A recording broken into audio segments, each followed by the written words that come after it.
Troops, how are we doing? The Eagle podcast. Tonight I'm joined by the one and only Becky The Traveller. Not to be confused with John Boy The Traveller, two very different people. One's going to be at Appleby Horse Fair very soon, and the other one is going to be starting on the East to West Challenge. Becky, how are you doing? Hi, I'm good, thanks. How are you? I'm very good. Thanks for coming on the show. That's all right.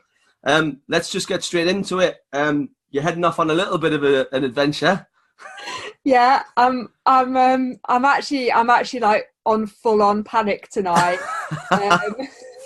So I guess for those people who don't know what I'm doing, on Saturday I'm going to catch a train down to Lowestoft. Yeah. And I will be starting a hike from a place called Ness Point, and that's the furthest easterly point in Britain. Cool. And over the next couple of months, I will then be walking with a fellow blogger called Ian from the Barefoot Backpacker. Nice. And we'll be walking all the way to, well, hopefully, all the way to Ardnamurchan Lighthouse, which is the furthest westerly point. Wow. And what has inspired this epic adventure? I think it's kind of the challenge. So I like challenges. Who doesn't? Any sort of challenge, big, small, little, Yeah. And I think the more challenges that you do, the more challenges you then, you want to kind of push yourself and can I do a bit more? Can I do a bit more? So I'd kind of been thinking about doing a long distance hike for quite a while. Yeah. And I'd been looking at maybe the Pennine Way or Pembrokeshire Coastal Path, which are both, decent long distance hikes. Yeah. And I had a friend, well, I still have a friend, I hope. Yeah, hope he hasn't passed away in the last 30 minutes of doing this podcast. Yeah. So Ian came up with the suggestion of doing the E2W challenge, and it was from a festival he'd gone to. The festival is called Yestival. It's all about saying yes more. And again, that's I love it. Something big, something small. It can be going for a walk in the park every day, or it can be climbing Mount Everest. So it's very, very personal, which is kind of what's nice about it. So we were in a pub one night, and Ian said, I want to ask you a question about long distance hikes. And 2 hours later, he had a hiking buddy. That's very and cool. we were planning the route. So yeah. So you set off from Lowestoft. Yeah. Once you go, is that you gone, or are you coming back or are you staying at certain places along the way? How's it working logistically? Well, we're going to be doing a mixture of wild camping and staying at kind of hostels, B&Bs, couch surfing. No accommodation is booked apart from one place in Lowestoft when we're going down on Saturday. Yeah. So that's the only thing that's organised throughout the entire trip. Wow. We're doing a stop. We both live in Nottingham, so we're doing a stop in Nottingham purely because the route comes that way. Okay. And it kind of seems silly to pay for accommodation when we've got our places here. So so I kind of felt like that was cheating, but I think things. It makes sense, really. I don't think anyone can sort of accuse you of cheating.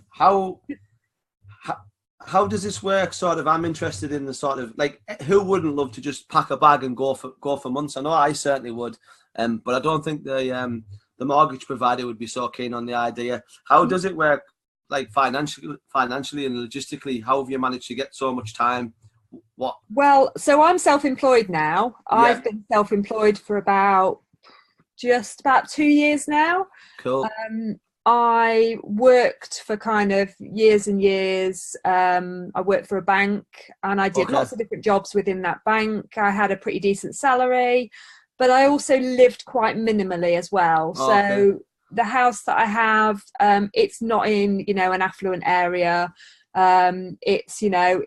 It's a decent sized house and everything, but I could have actually got something bigger, grander, but I always wanted to go off on adventures. I always wanted to go off traveling. So for me, if I could spend £1,000 on a holiday, and that could be a month, including the flight, maybe I went to South America, Africa, you know, quite, I used to do quite big trips. And everyone was like, how can you afford to go to all these places? And I was like, well, I don't go clothes shopping every day. I don't eat out every week. I barely get takeaways. I try and walk a lot of places. And I literally was, you know, not living on the breadline or anything, but just being very careful with my money. And I think that sort of stemmed from my granddad, because my granddad was such a saver, bless him. And my granddad passed away last year. Right. And I'm pretty sure that he would really be, you know, he'd really be up for this challenge. He was always really up for hearing about what I was doing and where I was going. You know, so your life is what you make it, and you know what you're doing there, and it is an adventurous dream. And to just be setting off like that and just going, and obviously you must have a set route and how far you want to go every day, but you know, having a plan and executing it to the letter of the law every single day, who knows? And that's the great thing about adventure. And this is what I tell people when they come out with me. I'm like, there's a plan, but this is adventure. Anything, we're in the you know, we're basically, anything could happen. And that's the fun bit, isn't it? that is the fun bit, the not knowing. So talk us through the route, and when you're hoping to sort of complete, or when you're looking to sort of finish. Talk us through.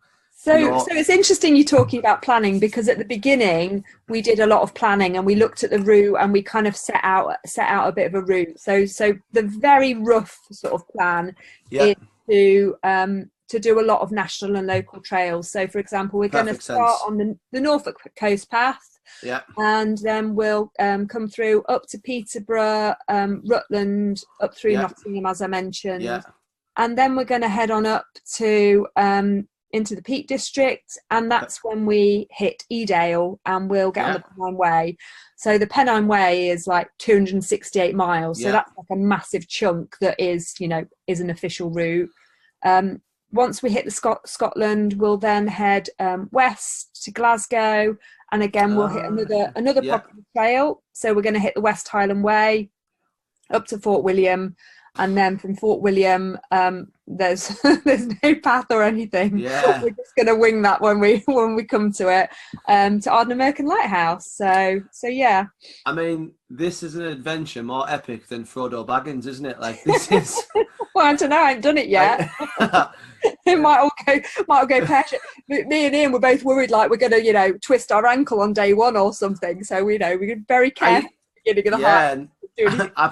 Absolutely. Once you hit the Pennine Way, are you coming all the way up the Pennine Way? Sort of. I wonder, you're going to be passing my neck of the woods. I wonder if there's somewhere I could sort of meet up and do a few miles with you, because you'll be coming past High Force and Cauldron Snout, and into sort of Middleton Teesdale area, past sort of that way. Well, we won't be far away, so you could just, you know, pop along. What I'll be doing is I've got a Facebook group called seen it. E2W Challenge. Yeah. And then I've got my Instagram, which I use Insta Stories quite a lot for kind of telling people what I'm up to, but also I'm going to use that to tell people where I am on the hike. So if they want to join at any point, they can do. And people can bring emergency Haribos, or what's this? What is the sweets of choice? I've realised tonight I've kind of packed some stuff, and I'm like, right, I don't really have much food.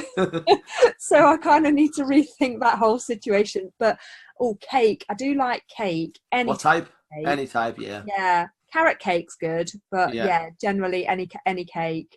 We were up on I did a beginner's hike in the Peak District. Is that just the last couple of days? No, I did that. I did that in March. That was a different one I did in the Peak District. But we got up to the top of Kinder.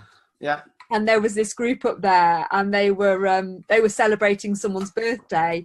Excellent. And they had a big cake up there, so they were enjoying the cake and stuff. And they said to us, "Oh, does anyone want any cake?" And everyone was like, "Yeah, cake." So we're all like eating this cake, and then they were trying to get rid of it. So they were there and they were looking at me. They're like, "You look like the person who could eat 2 pieces of cake." I was like, "Oh yes." That's fair enough. I always like to finish with coffee and cake after my hikes. A little bit of science behind it, because I do so much long distance stuff. Obviously, sugar and caffeine after a long hike, Yeah. especially if you're sort of going to be driving afterwards as well. Do you know that sort of psychological pick me up? I quite like a peppermint tea, actually. Oh well, each each to their own. Definitely. I've got my peppermint tea bags all packed.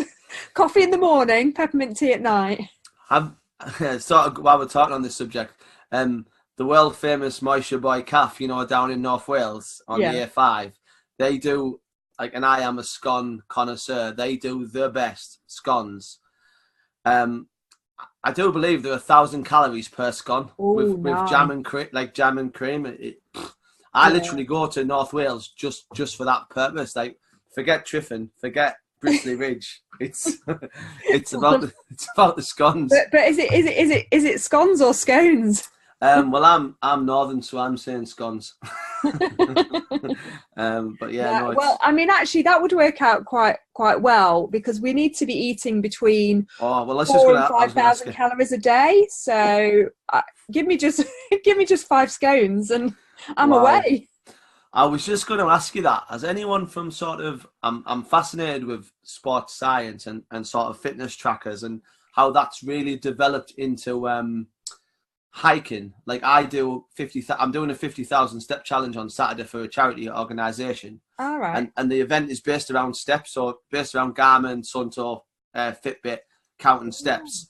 And I'm interested in the sport, like how many calories a body burns, and obviously, gender, height, weight, fitness levels all play a part. And I'm just wondering, has anyone from sort of sports science said to you, can we track this and sort of see where your body's going to be, where you're going to start and where you're going to finish? Because it's such an epic thing. I mean, it's going to go one or two ways, really. It's, like you said, like 4,000 calories a day is that is a serious amount of calories. And it's kind of the money as well, because like trying to get all those and actually physically being able to have access to all that stuff. Like when we're on the Pennine Way, we're not going to have access to some stuff on bits of walk, so it'll be relying on what we can carry. But yeah, and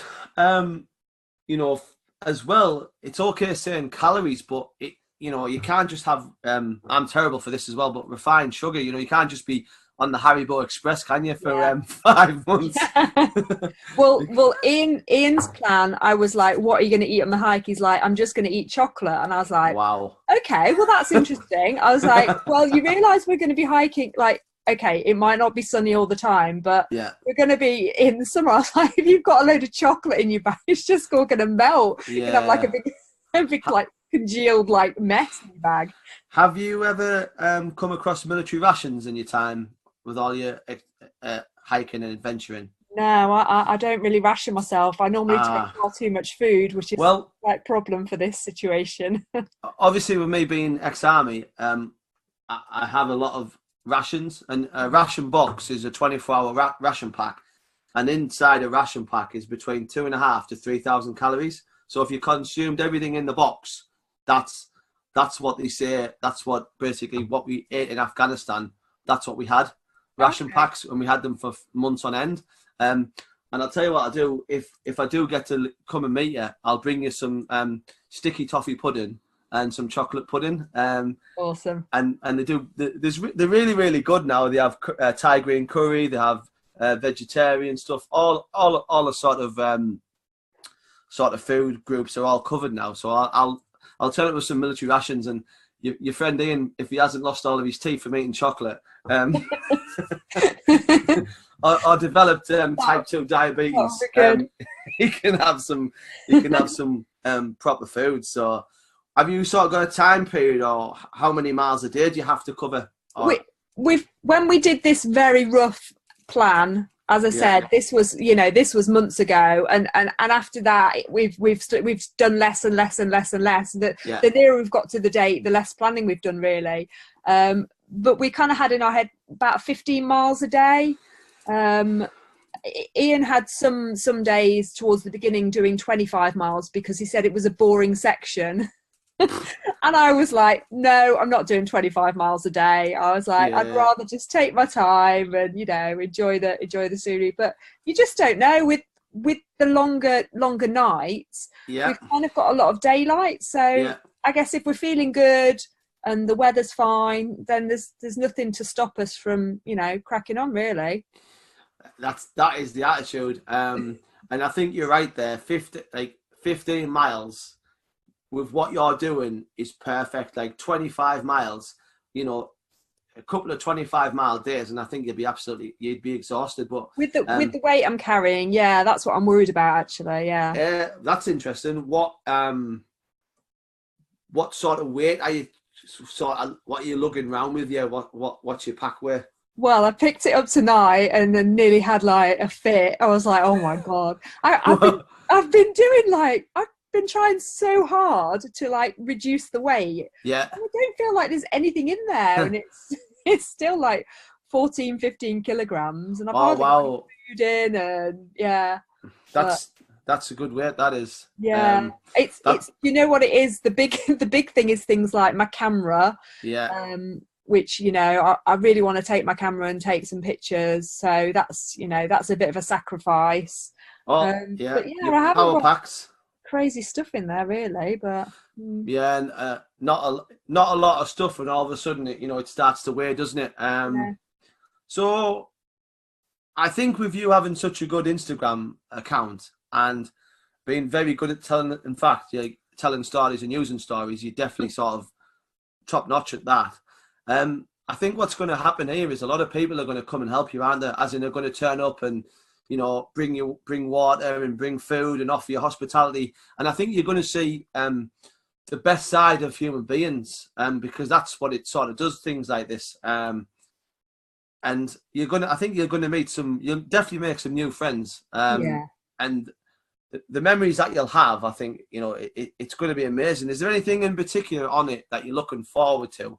Is there any certain part of the UK where you think, I love being here, this has so much meaning for me? Well, I think it's going to be a bit of a flip side. So there's going to be the places that I've never been before, and I'm like, wow, this is amazing. Yeah. And then there's kind of like my comfort zone, which is Edale and the Peak District. Yeah. I have no idea how many hikes I've done around that area. I've go there all the time. I wildcat, it's a kind of comfort zone. So I think it was nice just to be in an area and just, it'll be a different feeling. Yeah. I'm looking forward to going back to Loch Lomond and the Trossachs National Park in Scotland and doing the Highland Way because, the West Highland Way. Yeah. I did a bit of that when I did my National Parks Challenge back in 2017. I climbed like Ben Lomond and Conic Hill in that area, and I did a bit of wild camping around there. But I'd never been there before, and I was like, oh my God, this is amazing. I absolutely loved it. So I'm really looking forward to going back and doing the whole of the West Highland Way, actually. And I reckon I'll meet quite a few people. That's quite a popular trail, long trail for people. So I love national trails. In fact, I love national trails more than I love going up mountains, if I'm honest. I just think there's such a brilliant way of just saying, well, I'm going to go and have a bit of an adventure here. And you're going to see some absolutely stunning countryside and have an adventure. I can't wait to see the photos. I think it's going to be quite interesting because we'll go from like starting on the East Coast, doing the Norfolk Coast Path, which is coastal, and then we're going to kind of come more rural. And this is the bit that Ian thinks is going to be the boring bit. But I was like, but we won't have ever been there before. So it's kind of, it's a little bit similar. It's still going to be totally new. And then obviously coming up West Highland, I can't wait to do the Pennine Way. I'm dead excited about that. But so, and I'm looking forward to meeting people as well. I've said all along, I really want people to come and join the hike. So they can come and join us for like, an hour. They can join us for half a day. They can join us for a full day. Or, they can even come and wild camp with us if they want. But just bear in mind, we won't have a clue what we're doing. No, it's brilliant. Your equipment, have you been sponsored by anyone, or is it all self-bought? How's it working out? Because it can be quite expensive, can't it? This is one thing that happens. Well, I had a lot of equipment already and Yeah. camping gear. Yeah. But I wanted to replace some equipment, so I bought my own rucksack. I bought that in the Christmas sales. Yes. And what's the rucksack? I've got an Osprey. Nice. And it's got really good kind of hip support. Yeah, so very important. So I've got that. I'm sponsored by Salomon for all of my hiking gear, hiking shoes. Oh, excellent. So that's part of my role as a Salomon ambassador. Right. So I've been on board with them since December, January time. This year? Yeah, this year, yeah. Wow, cool. And I love that. I love the gear, really comfy. So that's fantastic. And then I've got a new tent from MSR.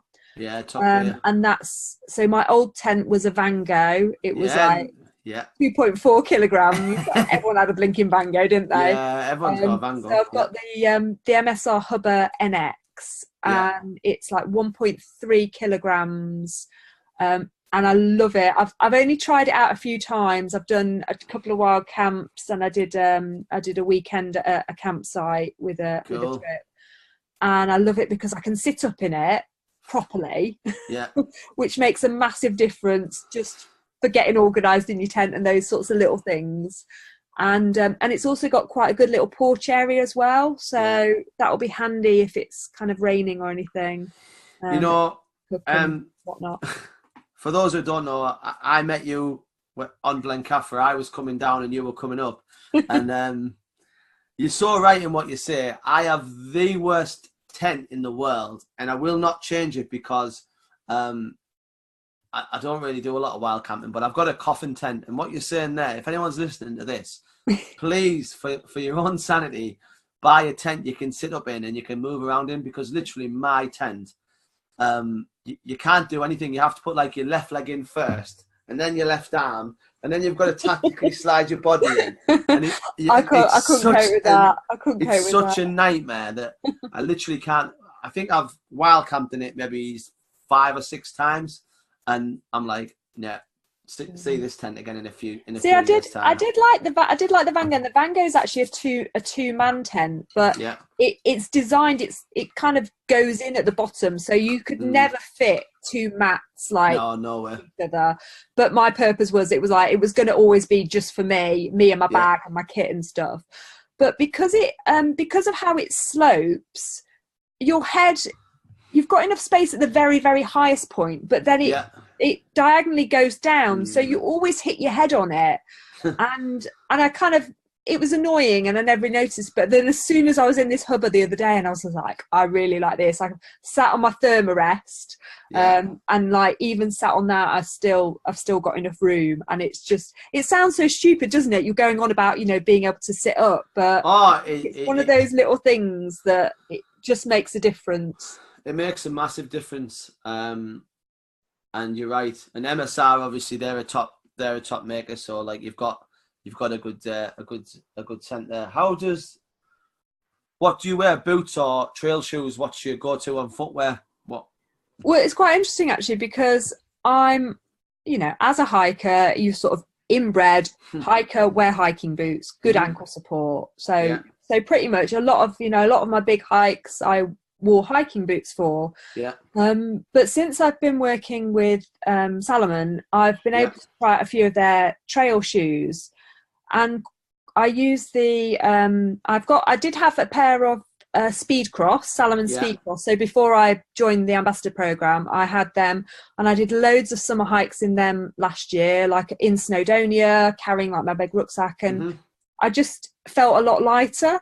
And then I started doing some research and talking to different people about long distance hikes and thinking about what footwear to get, because my feet are just a pain in the what's-it. They're just like, I always get blisters. I've got like 2 different size feet. I had an operation on one foot.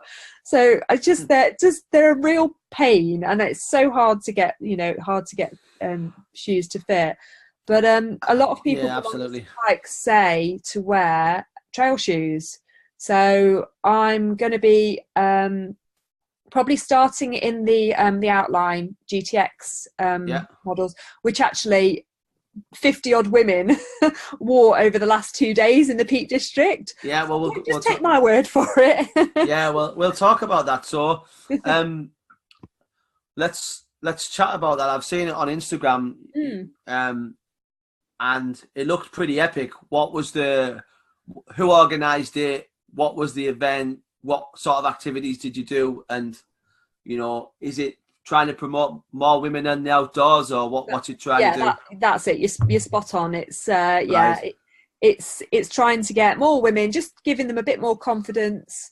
Not necessarily confidence, but just kind of saying, come out and let's get together as a group and make some more contacts, because I found, and loads of people that I talk to find that they don't have friends that like going hiking in the mountains and doing all these kind of crazy adventure things. And it doesn't necessarily have to be crazy. It can literally just be going for a day hike. Yeah. So it was organised by Salomon. Cool. And they've actually run them across the country. So I did the 2 Peak District events, which was this week. They've already run them in Snowdonia, in Surrey, and then they're going to be doing a couple in the Lake District next week. Awesome. And we had between 20-25 people each night. We did a hike and a couple of activities. So in the Peak District, as you will see from the Instagram photos and Insta stories, we did fitness, which you might be wondering what that is, but I'm not going to give it all away, because the 2 events in the Lake District are having this next week. So I don't want to kind of keep. And then we also did some yoga as well, and we did yoga on the ridge between Hollins Cross and Mamtor. So if you know the Peak District, absolutely stunning. You look down one side to Castleton, nice. You look down the other side to Edale, and you've got Kinder, and it's just absolutely beautiful. And we were up there for sunset doing yoga. Oh, brilliant. And it was just, it was amazing. It was so good. And all the women who joined got to try out a pair of the trainers. Cool. Trainers or mid boots, and a rucksack as well. So that's why you'll notice in the photos that everyone has got the same rucksack on, and everyone's got the same trainers on. I commend Solomon for being so innovative. Well done to the marketing team. It's a great strategy. It was really good event. Yeah, it looks a good event. I find that I get a lot of women that come out hiking with me, and sort of more so than men really at the moment, and sort of people join as individuals, and then they make all these new connections, and then before I know it, they're all the Eagles are having adventures everywhere, and that's predominantly what it's about. It's brilliant, isn't it? Yeah, when you see that. Yeah, and I'm lucky that my partner Emma, she's an absolute straight up killer. You know, she's getting into a trail running and a fell running. She just did a Trail Outlaws event last week in Durham. Oh, right, yeah. If you don't follow Trail Outlaws, it's a fantastic trail series that's been started. They're well worth a follow. But as well, sort of, there's a lot of women at the moment, sort of, really raising the bar. Jasmine Paris, winner of the Spine race. Yeah, exactly. Well, yeah, she did the Pennine Whale a lot quicker than I'm going to do it. Fiona Oakes, who's another sort of inspirational woman. It's just an absolute machine at running long distance. And I've had some good guests on. Steve Birkinshaw last week, and John Steele, both sort of super accomplished fell runners and trail runners. And I asked a question about why women are really starting to kick on in distance events, and it's just something that really suits the build. Excellent cardio, lighter frame than men, less muscle mass, but can sort of really kick on. And it looks like you really are starting to take over the world. Well, we're trying our best. One step at a time, eh? Yeah, one step at a time. I wanted to sort of talk to you about Instagram and the good and the bad. You use it absolutely 10 out of 10. And if anyone who doesn't follow you, they'll certainly will start after this. How did you learn, and how have you become so good at it and still stay genuine at it? Because it's very easy to start believing your own hype. Oh, that's a really good question. How did I learn Instagram? I don't really know that I necessarily learned how to do it. I just started posting. It was a lot of my travel pictures initially, and then it kind of sort of went from there really. And when I started my blog, I then started kind of thinking, oh, I'll share more and more on the Instagram really. So I'm not really a very strategic person, so there's no kind of grand plan or anything. I've been in a few Facebook groups. So when I first started the blog, I'm in a Facebook group called Female Travel Bloggers. Right. And there was quite a lot of people giving sort of tips and wisdom. Okay. Yeah. And you kind of, I guess what you do is you start following different accounts. Yeah. And you kind of go, oh, that's good, I like that. And oh, I like that. So you're not necessarily copying off one particular person, but you just sort of get inspired by what you see, and then you start, just crafting it yourself really. I quite like the creative side of it. I love taking photos, and I really like sharing them, but I started to be a little bit more just kind of like, oh, this is me doing something stupid, and this is because when you go hiking, it's not the perfect environment. You're not wearing pretty. You've got some Instagrammers that would go, they would go specifically to a beautiful spot in the mountains. Yeah. They would probably take a dress with them in their bag.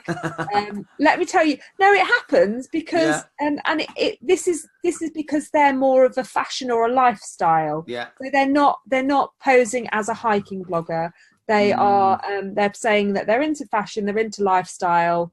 They'll hike up the mountain, they'll pop the dress on over the top, take a few stunning photos, and that's them. And their audience love that. Yeah. But that's not me. I'm never going to put a dress in my bag because, it's extra weight, isn't it, at the end of the day? It's a bag of Haribos.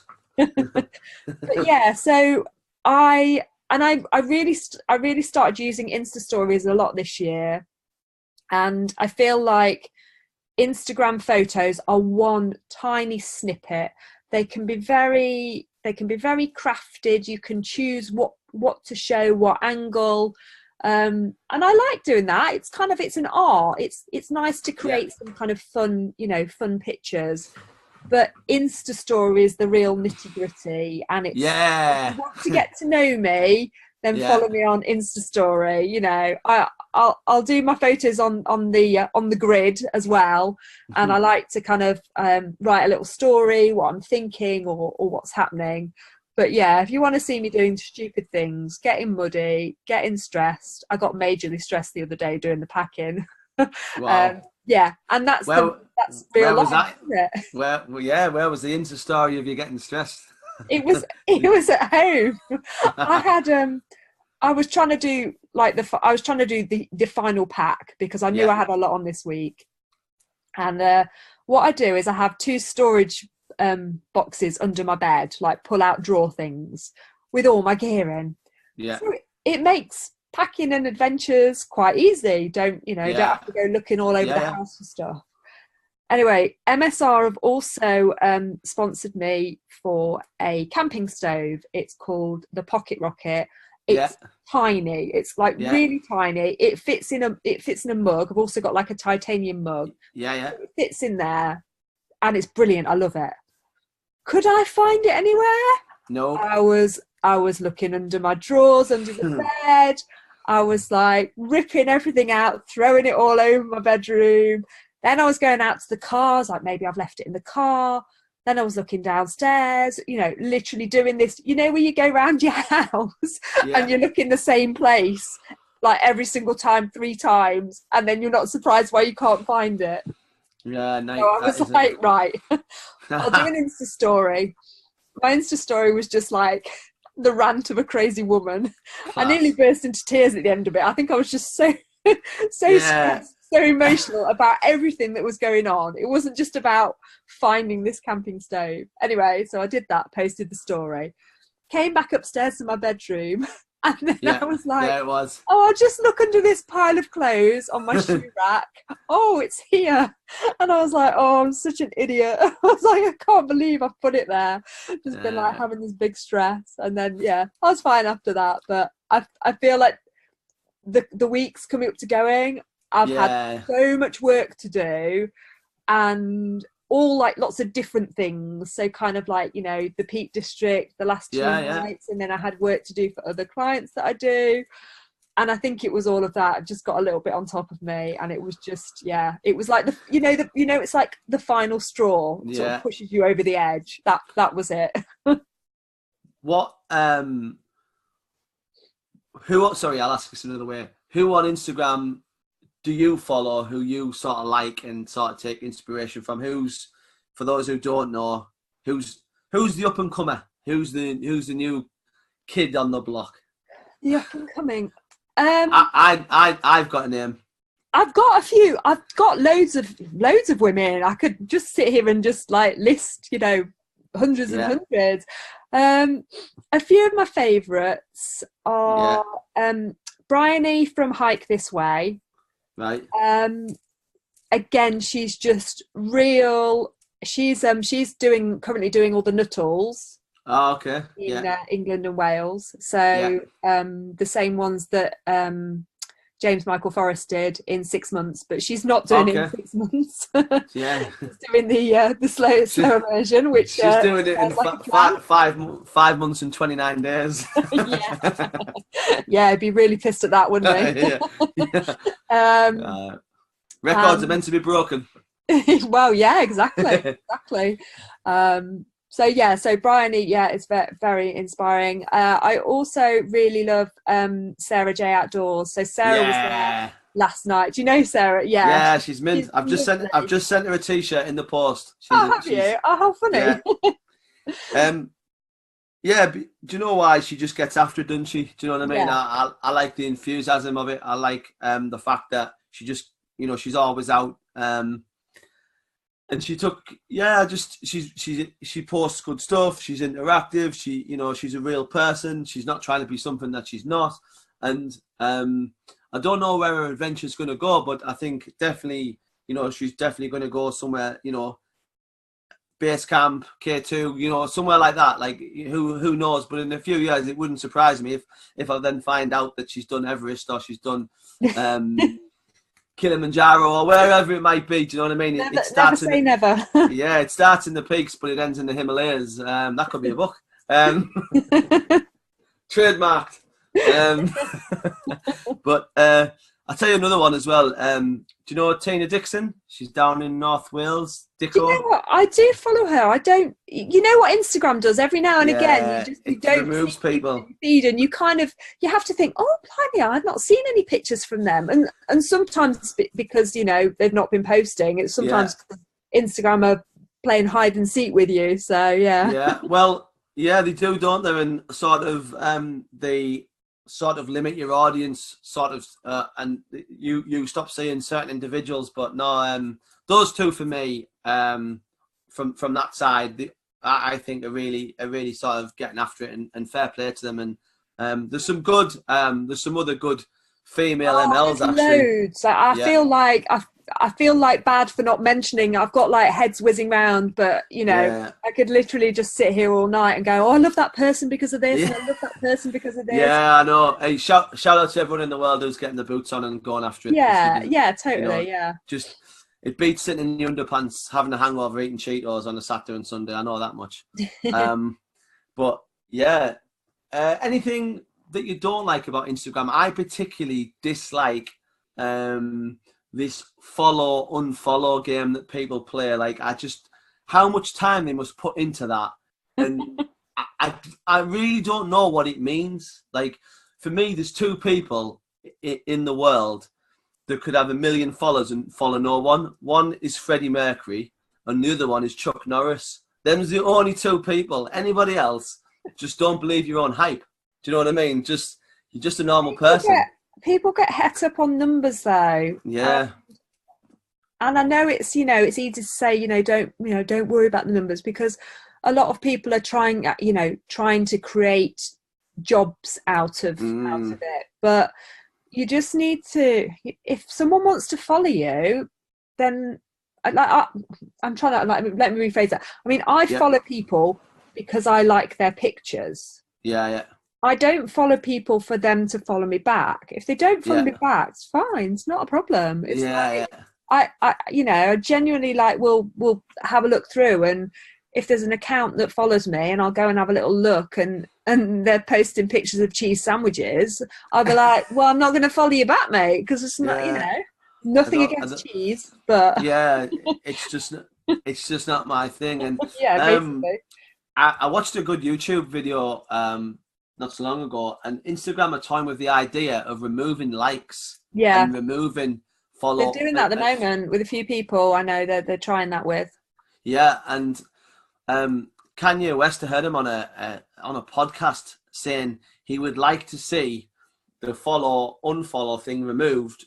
Byron, you would be able to see it as the account holder, but no one else viewing your profile could see it, because he believes that it's just the new I've got the newest shoes on in the playground. And I thought, wow, what a interesting, especially from someone like him, who I would think is driven by ego. But for him to say that, I thought, oh well, that's really sort of changed my. I think it's spot on. I guess I'm kind of at that age now where, and maybe it's nothing to do with age, but I'm just at that point now where I don't really, not really bothered about that type of thing. But there are people that are bothered, and it does affect them, and I think that's where Instagram and social media gets a bad reputation as regard to mental health. Yeah, so 100%. If you're playing the compare game, I know lots of people are like, oh, I need to get more followers, and it's like, just do what you love. Like, I love hiking, I love photography, and I love sharing my photos. I don't do it to get lots of likes. I do it because I like that photo, and I want to. What I love about Instagram is every now and again I'll go on and I'll have a bit of a scroll back down through my photos. Like even just looking back a year ago, and I'll be like, oh yeah, that's what I was doing a year ago. And I was like, oh yeah, I did the Jurassic Coast hike, and it's kind of like it's an online photo diary. And that's what I see it as. It's amazing. Becky, we have absolutely tore through this. I can't believe it. I told you we would. I told you we would just be aware. So I'm going to move on to sort of how I always finish the show with the 5 whats. So first what's the greatest advice you've ever been given? My greatest advice was when I was in Nepal. I was very unhappy in the job that I was doing, and I was talking about starting a travel blog. And I can't remember which person of the group said it, but they basically said, just go for it. What's the worst that can happen? And now look at it. Like this month, I've had over 20,000 people read my blog this month. And never could have dreamed that when I first started. I was dead chuffed with 100 people reading it. And, now it's like 20,000 people reading my blog this month. It's kind of insane, really. So that was a damn good bit of advice. Shout out to that person, whoever they are. Second, what's on your bucket list? That's either personal or hiking or whatever. What's the top? What's your Everest? I found this really hard to answer. So because I've got a lot of places that I'm kind of like, oh, I'd really like to go there, and I'd really like to go there, and I'd really like to do that. And I don't really feel like I've got an actual bucket list where I'm, I'm ticking things off now. I'm very spontaneous. But when I was thinking about it, there is one mountain, I should say, that I'd like to climb. And that's Mont Blanc. Awesome. I did the Tour de Mont Blanc back in 2014, and I absolutely loved it. So I kind of feel like I'd like to actually go and do Mont Blanc now as well. Cool. Mont Blanc, here you come. On the list, Third, what's your toughest day? Toughest day. This was a toss up between two things. That's finding that stove. The Welsh 3000s. Okay, yeah. And the summit night on Kilimanjaro.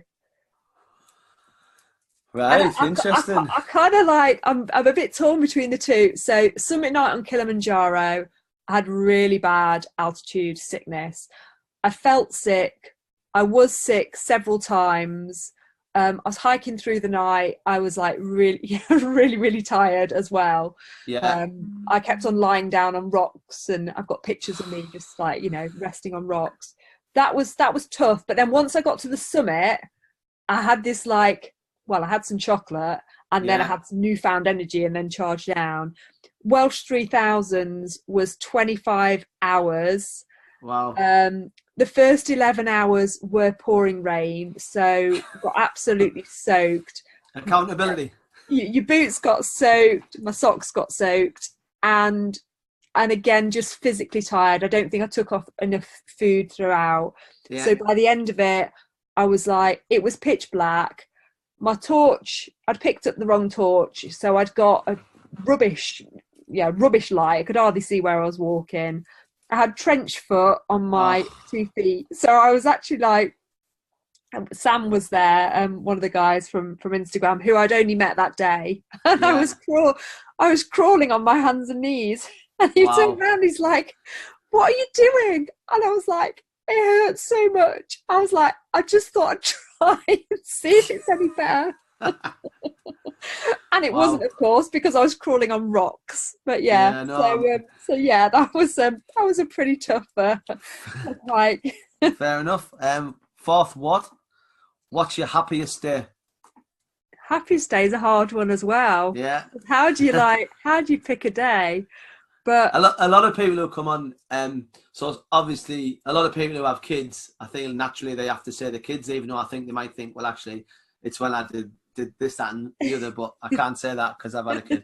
I don't have kids, so that's fine. So the one I picked was when in 2011 I went to New Zealand with my brother and sister, and I really wanted to swim with dolphins in the wild. Right. Yeah. So we stayed at a place called Kaikoura. We went out on a boat, and I swam with over 200 dolphins. Oh wow! And it was just absolutely insane. I was just buzzing, absolutely amazing. But then that was what I wanted to do. My brother wanted to do a skydive. So on the same day, all three of us did a skydive. Wow. And it was in the tiniest plane, so we all went up individually in this plane and watched each other jump out. Oh. And then to top it off, we had crayfish in the evening, and we called that our double rainbow day because it was one of those like smiling from ear to ear, absolute buzz of a day. Yeah, crazy. Yeah, you couldn't have finished with the McDonald's, could you? That would have been like, oh well, we've ruined this. It was actually the same day that that Kate and William got married as well. Oh wow! In the UK, so we were celebrating with them. Yeah, fair play. The fifth and final, what's next? What's next? Obviously we know about your epic travel, your epic adventure coming up, but what's next? Well, where do you see yourself? Because of the epic challenge or mad challenge or crazy challenge or whatever you want to call it, I haven't got anything booked up afterwards. No, fair enough. I'm just kind of going to see what happens. I want to continue probably exploring a bit of the UK, and I definitely want to do some more organised hikes in the Peak District, which I started this year. Awesome. And I definitely want to do some more of those. But but other than that, I've not got too much in mind, really. Brilliant. Becky, it's been absolutely fantastic to have you on the show. We have got into 50 minutes. Before I wrap up, where can people find you? Where can they find you online? Where can they find me? Yeah. Well, my website is Becky the Traveller. Yeah. So that's beckythetraveller.com. You can find me there. You can find me on Instagram. Yeah. You can find me on Facebook, and you can find me on Twitter. And they're all Becky the Traveller. So Brilliant. nice Brilliant. and easy. You shouldn't be too hard to find. If you just sort of stick around for a minute, I'll just sort of finish off the show. So, ladies and gentlemen, that was Becky the Traveller. A lot going on, a lot of things to keep updated with. It's been another fantastic Eagle podcast. I'll get this uploaded to all the platforms as soon as I can. And if we're out this weekend, have a great adventure. Adios.